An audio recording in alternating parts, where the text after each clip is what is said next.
Pourquoi les développeurs juniors ont du mal à progresser? En formation, on apprend souvent les bases, variables, boucles, conditions, fonctions.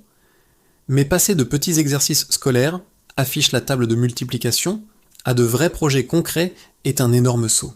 Résultat, le junior se sent perdu car la logique académique ne suffit plus pour résoudre des problèmes du monde réel. Au niveau débutant, on manipule de petits bouts de code.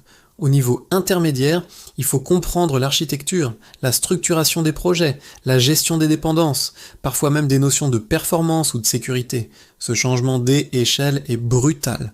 On passe de « je sais coder » à « je dois construire un logiciel qui fonctionne vraiment ».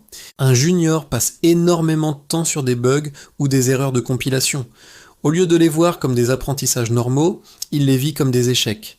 Ce découragement constant ralentit la progression et empêche de développer la persévérance essentielle à ce métier. Beaucoup de juniors savent coder des bouts de fonctions, mais ne comprennent pas comment tout s'imbrique. Organisation des fichiers, bonne pratique de nommage logique, des algorithmes derrière les bibliothèques qu'ils utilisent, cycle de vie d'une application. Sans cette vision, ils restent bloqués dans une logique d'exercice isolée. Les juniors consomment beaucoup de tutoriels YouTube, d'articles, de bouts de code copier-coller. Ça aide à démarrer, mais ça devient un piège. Ils savent refaire mais pas créer. Le passage au niveau intermédiaire demande justement de sortir du pas à pas guidé pour oser construire et expérimenter par soi-même. Beaucoup veulent attaquer directement le gros projet. Site web complet, appli mobile, etc. Mais s'effondrent face à la complexité.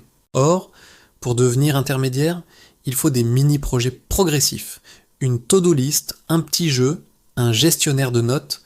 Chaque petit projet permet d'intégrer naturellement de nouveaux concepts. Gestion d'état, persistance, structuration. Le doute, suis-je fait pour ça? La comparaison avec les autres, la peur d'échouer, tout cela fait que beaucoup abandonnent avant d'avoir franchi le cap. Or, devenir développeur, c'est accepter que la douleur fait partie du chemin. On progresse à travers les bugs, pas en les évitant. Si toi aussi tu es passé par ces problèmes, n'hésite pas à laisser un commentaire et explique-nous ton ressenti.